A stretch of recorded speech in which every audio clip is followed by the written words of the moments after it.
Hello बच्चों, आज हम चालू करने जा रहे हैं क्लास 10th का चैप्टर बैंकिंग और इसमें हम पढ़ेंगे रीअकरिंग डिपॉजिट अकाउंट्स के बारे में।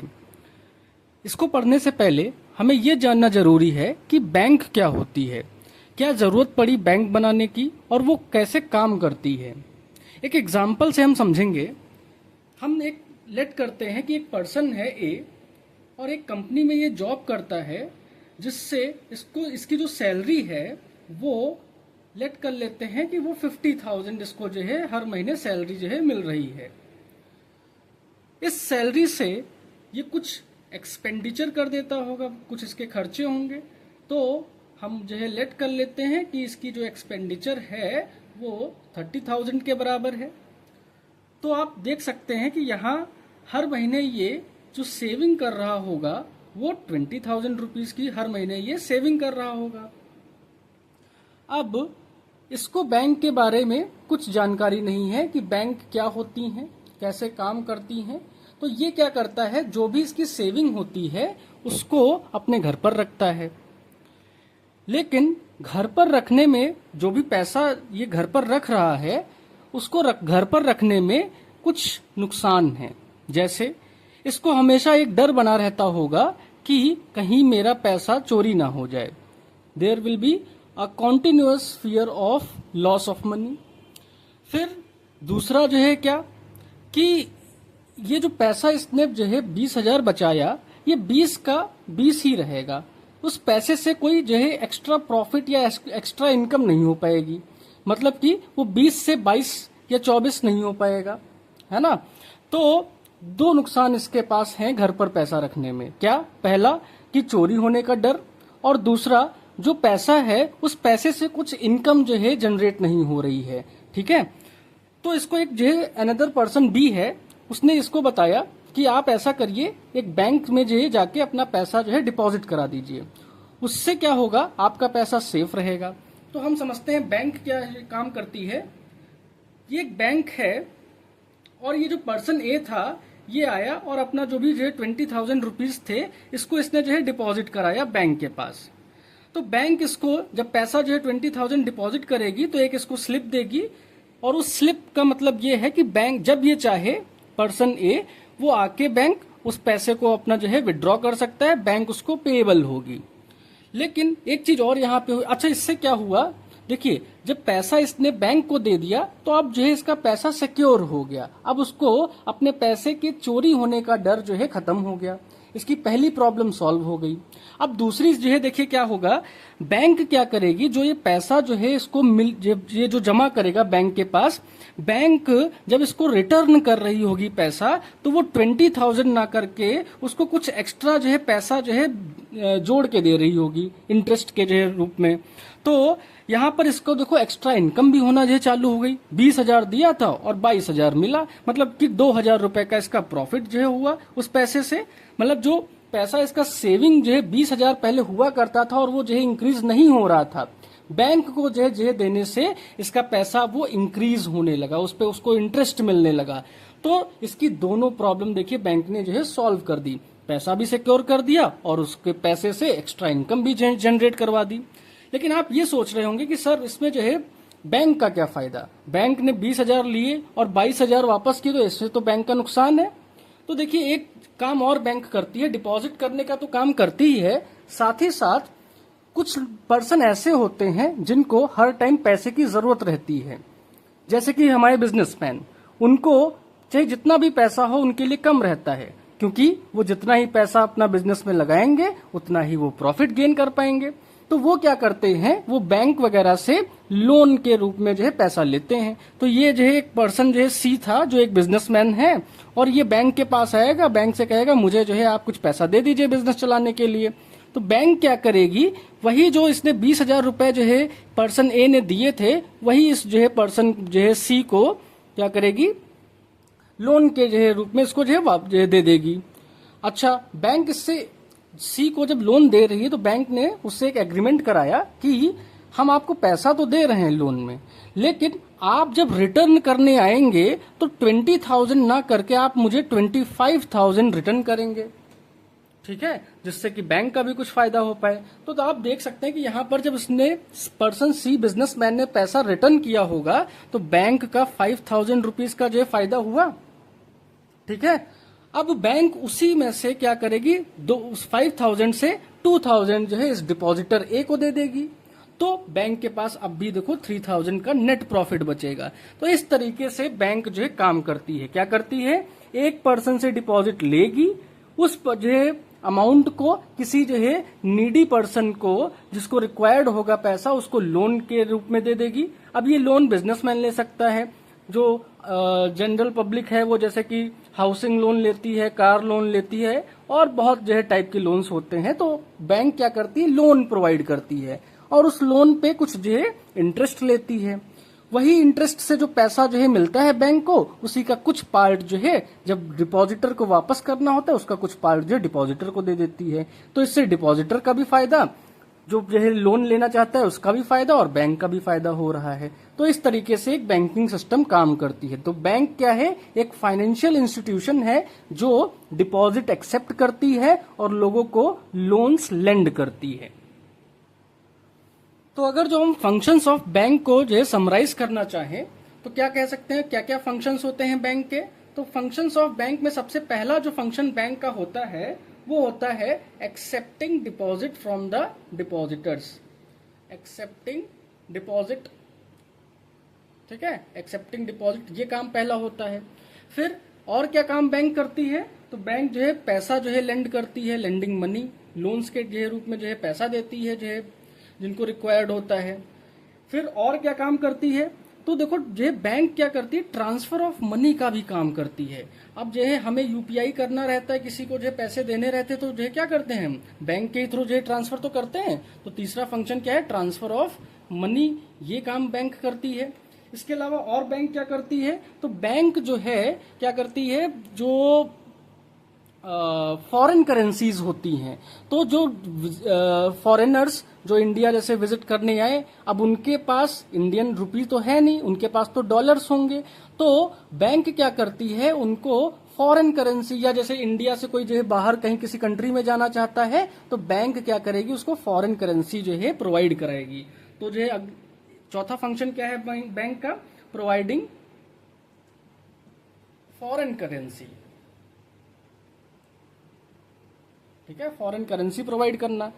इसके अलावा कुछ और जो है जनरल पब्लिक वाले वर्क्स, जैसे कि जो है बैंक के थ्रू हम क्या कर सकते हैं, बैंक के थ्रू हम इलेक्ट्रिसिटी बिल्स जो है भर सकते हैं, बैंक के थ्रू हम जो है टैक्स भर सकते हैं, बैंक के थ्रू हम जो है मोबाइल बिल्स जो है पे कर सकते हैं, है ना, वाटर बिल्स जो है पे कर सकते हैं। तो ये सब काम जो है बैंक के थ्रू जो है और होते हैं। तो बैंक जो है एक्सेप्टिंग डिपॉजिट, लेंडिंग मनी, ये तो काम करती है, मेन फंक्शन तो बैंक का यही है। इसके अलावा कुछ और काम भी हैं, जैसे कि transfer of money, foreign currency जो है प्रोवाइड करना, और जो है वाटर बिल्स जो है भरना है, इलेक्ट्रिसिटी बिल भरना है, फोन बिल्स हम लोग को भरना है। ठीक है, किसी जो है एम्प्लॉय है तो उसकी जो सैलरी आती है वो देखिए जो है बैंक में ही आती है ना, तो सैलरी वगैरह का जो है ट्रांसफर या जो है जो भी होता है वो बैंक के थ्रू होता है। तो ये काम जो है मेन जो है बैंक के हैं, ये फंक्शंस हैं। तो आप बैंक क्या करती है, क्या उसके फंक्शंस हैं, ये आप समझ गए होंगे। अब इन बैंक्स में डिफरेंट टाइप्स ऑफ अकाउंट्स जो है खोले जाते हैं। तो हम जो है टाइप्स ऑफ अकाउंट्स के बारे में जानते हैं, टाइप्स ऑफ अकाउंट के बारे में। तो पहला टाइप होता है saving accounts. Saving accounts generally जो आम जो है पब्लिक है वो जो सेविंग अकाउंट ही खोलती है। इसके अलावा जो दूसरे जो टाइप है वो करंट अकाउंट होता है। करंट अकाउंट ज्यादातर जो है बिजनेसमैन के पास रहता है, बिजनेसमैन जो है करंट अकाउंट का यूज करते हैं। तीसरा जो टाइप होता है अकाउंट्स का वो होता है फिक्स्ड डिपॉजिट वाला। इसमें क्या करते हैं, जैसे मेरे पास कुछ एक्स्ट्रा पैसा जो है हो गया, फॉर एग्जाम्पल मेरे पास 1 लाख रुपए हो गया, तो मैं क्या करूंगा, बैंक के पास जाऊंगा और उसे 1 लाख रुपए की जो है एफडी करा दूंगा, फिक्स्ड डिपॉजिट करा दूंगा। बैंक उस पर मुझे जो है क्या करेगी, इंटरेस्ट देगी।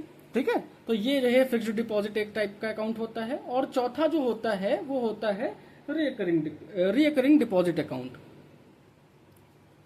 रिकरिंग डिपॉजिट अकाउंट जिसको हम कहीं पढ़ना है, इसी को हम आरडी अकाउंट शॉर्ट में जो बोलते हैं। Recurring deposit account. इसका एक नाम और भी होता है, इसको हम लोग क्यूमुलेटिव अकाउंट भी बोलते हैं, क्यूमुलेटिव अकाउंट। तो ये 4 टाइप के अकाउंट्स होते हैं जिसमें कि हमें जो पढ़ना है वो पढ़ना है रीअकरिंग डिपॉजिट, आरडी अकाउंट्स के बारे में। आइए अब हम समझते हैं आरडी अकाउंट के बारे में। इसे एक एग्जांपल से समझते हैं। एक पर्सन है, उसके पास इकट्ठा पैसा नहीं है जो वो बैंक में जाके फिक्स डिपॉजिट करा सके, लेकिन हर महीने ये 2000 रुपए बचा लेता है। तो ये पर्सन बैंक जाएगा और बैंक ऑफिशियल से कंसल्ट करेगा कि मेरे पास फिक्स्ड एक साथ इकट्ठा पैसा नहीं है, लेकिन हर महीने मैं 2000 रुपए बचा लेता हूँ। तो आप बताइए मुझे कि कैसे मैं उस पैसे का यूटिलाइजेशन कर सकता हूँ, उससे एक्स्ट्रा इनकम कमा सकता हूँ। तो जो बैंक ऑफिशियल होगा वो इस पर्सन को सजेस्ट करेगा कि आप एक आरडी अकाउंट खुलवा लीजिए। आरडी अकाउंट में क्या होता है, पैसा एक साथ नहीं जमा करना होता है, पैसा टुकड़ों में जमा करना होता है। टुकड़ों का मतलब एक इंस्टॉलमेंट आपकी हर महीने की बन जाएगी, वो इंस्टॉलमेंट में आपको जो है पैसा जो है हर महीने बैंक को जमा करना होगा। अच्छा, ये इंस्टॉलमेंट कितने टाइम पीरियड तक जमा करना होगा? तो इसमें एक लिमिट होती है। क्या लिमिट होती है? जो टाइम पीरियड होता है, इस टाइम पीरियड को बोला जाता है मैच्योरिटी पीरियड। क्या बोलते हैं इसको? Maturity period. Maturity period. अच्छा, ये टाइम पीरियड कब से कब तक का हो सकता है? तो इसमें लिमिट ये है कि ये कम से कम 3 महीने, ठीक है, इससे कम नहीं हो सकता है 3 मंथ्स, और ज्यादा से ज्यादा कितने टाइम तक की हो सकता है? तो 10 ईयर्स का हो सकता है। तो इस पीरियड के बीच में आप कोई पीरियड सेलेक्ट कर लेंगे, वो आपका जो है उस टाइम तक की आपको वो इंस्टॉलमेंट जमा करनी पड़ेगी। तो ये जो पर्सन था, इसने कहा मैं 5 ईयर्स का जो है पीरियड जो है सिलेक्ट करता हूँ। उसका जो है मैच्योरिटी पीरियड इसने क्या सिलेक्ट किया? 5 ईयर्स सेलेक्ट किया। तो इस पर्सन ए को क्या करना होगा?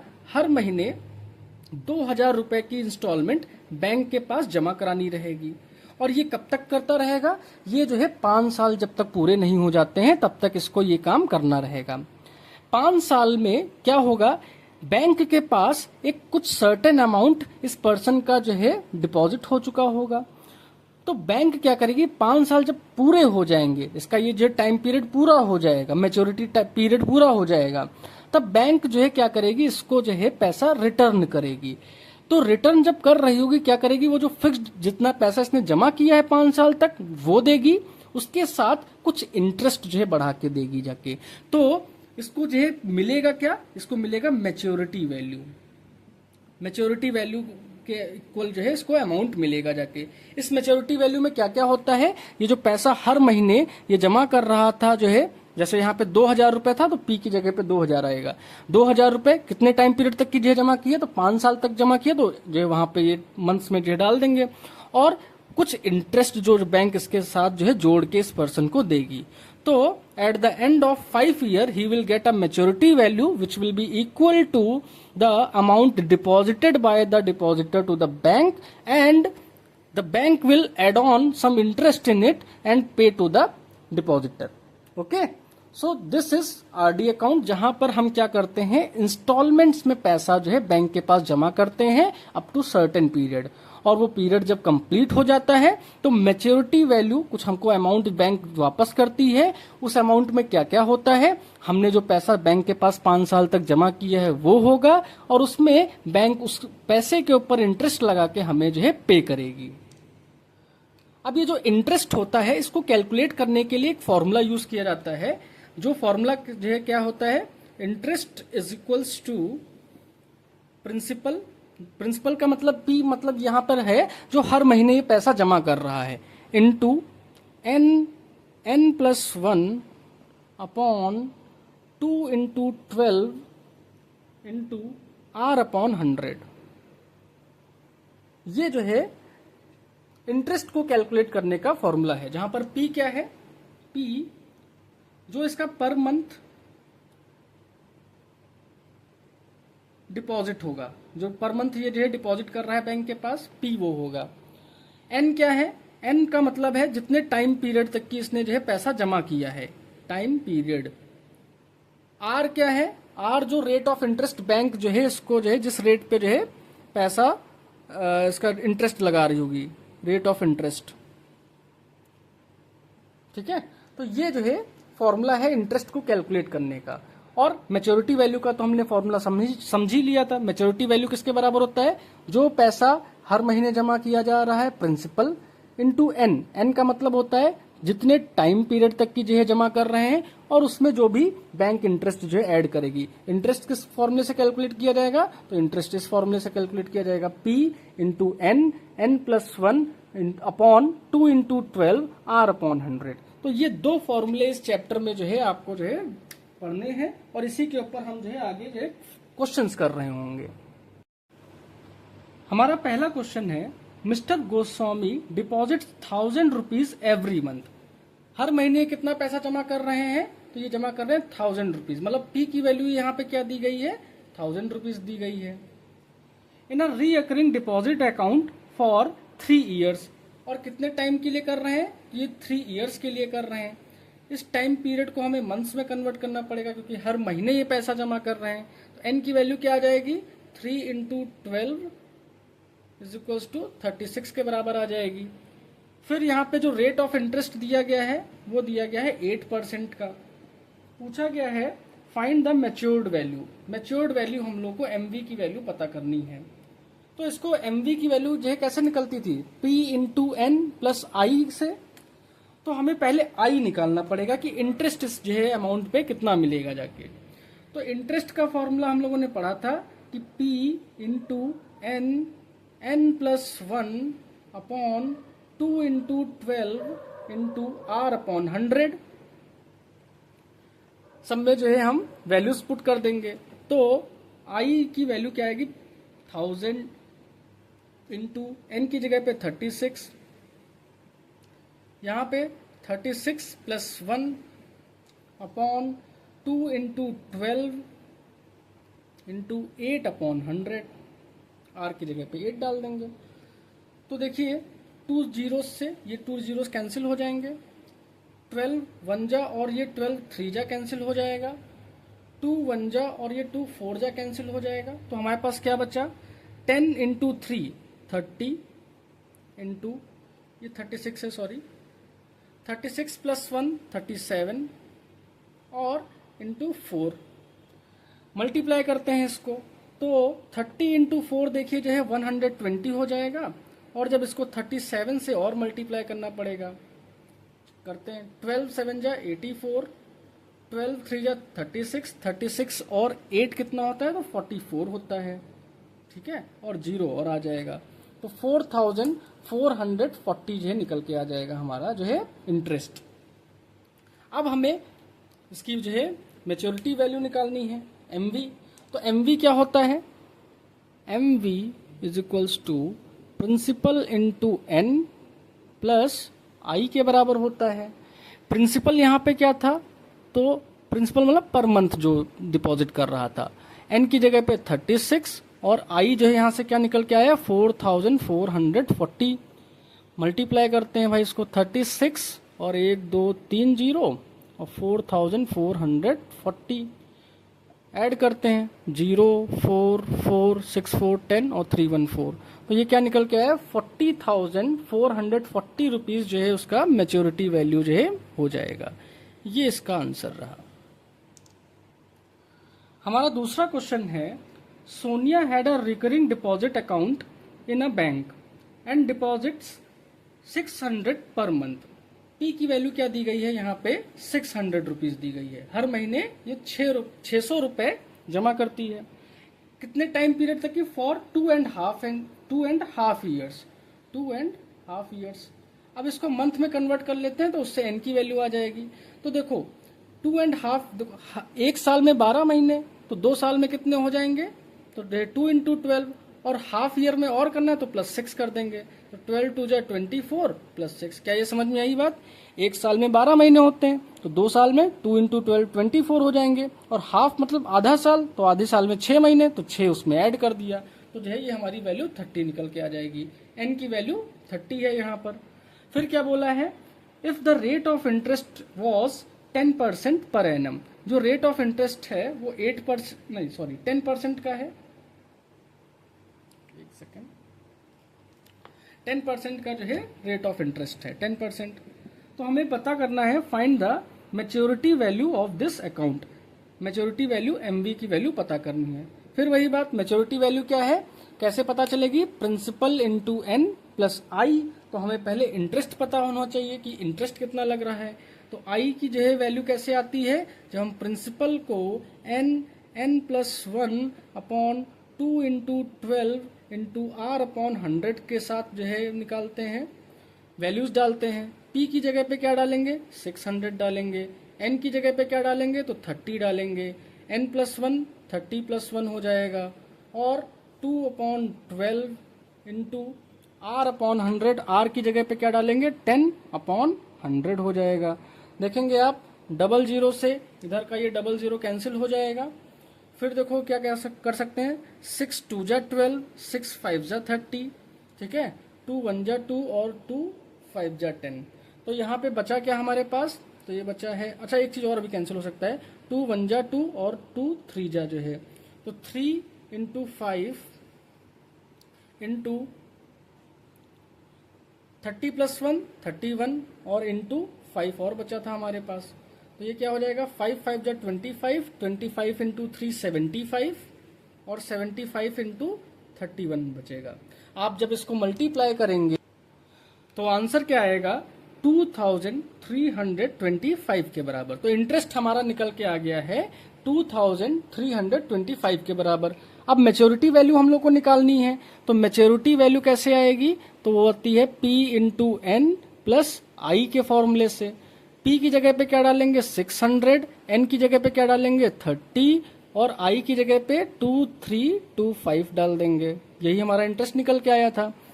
मल्टीप्लाई करेंगे, 6 3 जा 18 और 1 2 3 जीरोस प्लस 2 3 2 5, ऐड कर देंगे इसको, तो क्या आएगा, 5 2 3 8 2 10 और 1, 20,325 जो है इसका मैच्योरिटी वैल्यू निकल के आएगा आफ्टर 2.5 ईयर। ये इसका आंसर रहा। नेक्स्ट क्वेश्चन हमारा है, किरण डिपॉजिटेड 200 पर मंथ। किरण जो है हर महीने कितना पैसा जमा कर रही है, 200 रुपए जमा कर रही है। तो P की वैल्यू 200 हो गई फॉर 36 मंथ्स। यहाँ पर N की वैल्यू डायरेक्ट दे दी गई है हमें, क्या, 36 इन अ बैंक्स रीअकरिंग डिपॉजिट अकाउंट, ठीक है, RD अकाउंट में जमा कर रही है। If the bank page interest at the rate of 11%, अगर जो बैंक 11% के हिसाब से इसको इंटरेस्ट पे कर रही है, find the amount she gets on the maturity. तो मैच्योरिटी वैल्यू यहाँ पर हमको फिर से बताना है। तो हमें क्या निकालना होगा, इंटरेस्ट निकालना होगा। Interest is equals to principal into n plus 1 upon 2 into 12 into R upon 100। Values put करेंगे, तो P की जगह पे 200, N की जगह पे 36 plus 1 upon 2 into 12 into 11 upon 100। Cancel किया, 12 1 जा 12 3 जा, 2 जीरो से ये 2 जीरो कैंसिल, 2 से ये 2 कैंसिल, तो क्या बचा हमारे पास, 3 इंटू 36 प्लस 1 37 इंटू 11। तो ये क्या आ जाएगा, 11 3 जा 33 और इंटू 37। जब आप इसको मल्टीप्लाई करेंगे तो रिजल्ट जो आएगा वो क्या होगा, 1221 के बराबर, 1221। तो मैच्योरिटी वैल्यू क्या हो जाएगी यहाँ पर, तो maturity value principal into N plus interest के बराबर। प्रिंसिपल हमारा क्या है, तो 200 है पर मंथ के हिसाब से, 36 मंथ्स के लिए इसको जो है जमा किया गया है, और इंटरेस्ट हमारा 1221 के बराबर है। मल्टीप्लाई करेंगे, 36 2 जा 72 और 2 जीरो और आ जाएंगे, 1221 इसमें ऐड हो जाएगा, तो आ जाएगा 12224 और 718, 8421 के बराबर इसकी मैच्योरिटी वैल्यू हो जाएगी। ये इसका आंसर हो जाएगा। नेक्स्ट क्वेश्चन हमारा है, Hanif has a cumulative bank account. Cumulative bank account मतलब RD अकाउंट ही होता है। तो Hanif has a cumulative bank account and deposits ₹600 per month. यहाँ पर जो प्रिंसिपल की वैल्यू है वो क्या है, 600 रुपीज है, 600 पर मंथ ये जमा कर रहा है for a period of 4 years. Time period जो है वो 4 ईयर्स का इसने लिया है। 4 ईयर्स में N की वैल्यू क्या निकल के आ जाएगी, N is equal to 4 into 12, तो ये 48 निकल के आ जाएगी। फिर if he gets ₹5,880 as a interest. अच्छा, इस बार इंटरेस्ट दे दिया गया है, क्या दिया गया है, 5,880 रुपीज के बराबर का इंटरेस्ट दे दिया गया है। Eight the time of maturity find the rate of interest. हमें निकालना क्या है, रेट ऑफ इंटरेस्ट इस बार निकालना है। इस बार जो है हमें रेट नहीं दिया गया है, ठीक है। तो रेट देखो कैसे निकलेगा, इंटरेस्ट वाले फॉर्मूले में ही रेट आता है और किसी दूसरे वाले फॉर्मूले में तो होता नहीं है। एमवी जो होता है P इंटू एन प्लस आई होता है। तो इंटरेस्ट वाले फॉर्मूले में लगाते हैं भाई, क्या होगा देखो, principal into N plus 1/2 into 12 into R/100। ठीक है, जो जो वैल्यूज दी गई हैं उनको हम पुट कर देते हैं। इंटरेस्ट हमको पता है तो वो क्या है, 5,880 रुपीज का है। प्रिंसिपल हमको पता है क्या है, 600 का है। एन की वैल्यू पता है क्या है, 48 है। 48 इंटू 48 प्लस 1 यहाँ पे 49 आ जाएगा। और ये 2 इंटू 12 इंटू आर क्या है ये पता नहीं है, तो इसको ऐसे ही रहने देते हैं, अपॉन 100 हो जाएगा। 2 जीरो से ये 2 जीरो कैंसिल कर दिए हम लोगों ने। 12 1 जा 12 4 जा 48 हो जाएगा। 2 1 जा और ये 2 2 जा हो जाएगा। ठीक है, और कैंसिल करते हैं पहले। अच्छा, इसको इधर ले आते हैं, जो जो बचे हैं वो सारे LHS में भेज देते हैं। तो 6 बचा है, 2 बचा है, 49 बचा है, तो ये सारे इधर आ जाएंगे। तो 6 इंटू 2 इंटू 49 हो जाएगा, इज इक्वल्स टू आर हो जाएगा हमारा। ठीक है, 6 into 2 into 49 is equals to R हो जाएगा। अब इसको कैंसिल करते हैं, तो पहले 2 को गैप करते हैं। 2 1 जा तो ये हो जाएगा 2 2 जा 4, 2 9 जा 18, 2 4 जा और 0, है ना। क्या ये 6 के टेबल से जाएगा, 6 4 जा 24, हाँ जाएगा। 6 1 जा 6, 6 4 जा 24, बचेगा 5 54, 9 6 जा 54 और 0, 49 1 जा और 49 10 जा। तो हमारा जो रेट ऑफ इंटरेस्ट निकल के आ जाएगा वो क्या आ जाएगा, rate of interest is equals to 10% के बराबर हो जाएगा। ठीक है, इस फॉर्मूले में ही इंटरेस्ट वाले से ही हमने इसको निकाल दिया, यही पूछा गया था। अगला क्वेश्चन है, David opened a recurring deposit account in a bank and deposited ₹300 per month. इसका प्रिंसिपल अमाउंट जो है वो क्या है, 300 रुपीज है। पर मंथ जो है ये 300 जमा कर रहा है। फॉर 2 ईयर्स, टाइम पीरियड क्या है, 2 ईयर्स का है। तो यहां से एन की वैल्यू निकाल लेंगे, n is equals to 2 into 12 months, जो कि 24 के बराबर हो जाएगा। He received 7,725 at the time of maturity. अच्छा, ये इंटरेस्ट है, हाँ ये इंटरेस्ट दिया गया है, सॉरी ये मेच्योरिटी वैल्यू दी गई है, इंटरेस्ट नहीं दिया गया है। क्या है, मेच्योरिटी वैल्यू दी गई है। मेच्योरिटी वैल्यू क्या है, 7,725 रुपीज की है। तो अब हमें रेट ऑफ इंटरेस्ट जो है निकालना है। Rate of interest per annum क्या है, ये निकालना है। तो देखिए इसके लिए हमें क्या करना होगा, मेच्योरिटी वैल्यू वाला पहले फॉर्मूला लगाते हैं। MV is equals to P into N plus interest के बराबर होता है। ये दिया है 7725 के बराबर, और P की जगह पे हम 300 डालेंगे और N की जगह पे 24 डालेंगे प्लस I। तो सॉल्व करते हैं। 7725 इसको करोगे 24 3 जा 72 और 00 प्लस I। सब्ट्रैक्ट करेंगे आके, 7725 minus 7200 is equals to I के बराबर हो जाएगा। माइनस करेंगे तो ये क्या आएगा, 525 इज इक्वल्स टू इंटरेस्ट के बराबर आ जाएगा। तो हमारा इंटरेस्ट निकल के क्या आया, 525। अब इंटरेस्ट वाला इंटरेस्ट आ चुका है, और रेट कैसे निकलता है, इंटरेस्ट के फॉर्मूले से निकलता है। ये कनेक्शन है ना भाई, हमें रेट निकालना था और दिया क्या था, मेच्योरिटी वैल्यू दी गई थी। तो मेच्योरिटी वैल्यू से हम पहले इंटरेस्ट निकाल लेंगे, क्योंकि रेट निकालने के लिए इंटरेस्ट की जरूरत पड़ेगी।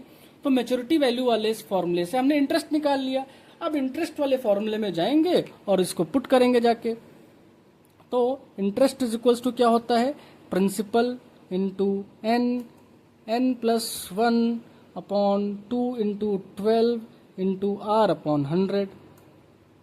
ठीक है, हम वैल्यूज डालते हैं। तो प्रिंसिपल की जगह पे क्या हो जाएगा, 300, एन की जगह पे 24, एन प्लस 1 की जगह पे 24 plus 1 25 upon 2 into 12 into R पता नहीं है और 100, और इंटरेस्ट की जगह पे हम क्या डाल सकते हैं, 525। ठीक है, फिर कैंसिल करते हैं भाई। तो 12 वन जा 12 टू जा 2 वन जा 2 वन जा 2 जीरो 2 जीरो कैंसिल हो गए। 25 वन जा और 25 टू जा और 25 वन जा, तो ये क्या आ जाएगा, और 3 वन जा और 3 7 जा। तो देखिए रेट ऑफ इंटरेस्ट क्या आ जाएगा, 7% के बराबर निकल के आ जाएगा। ठीक है, ये इसका आंसर हो जाएगा।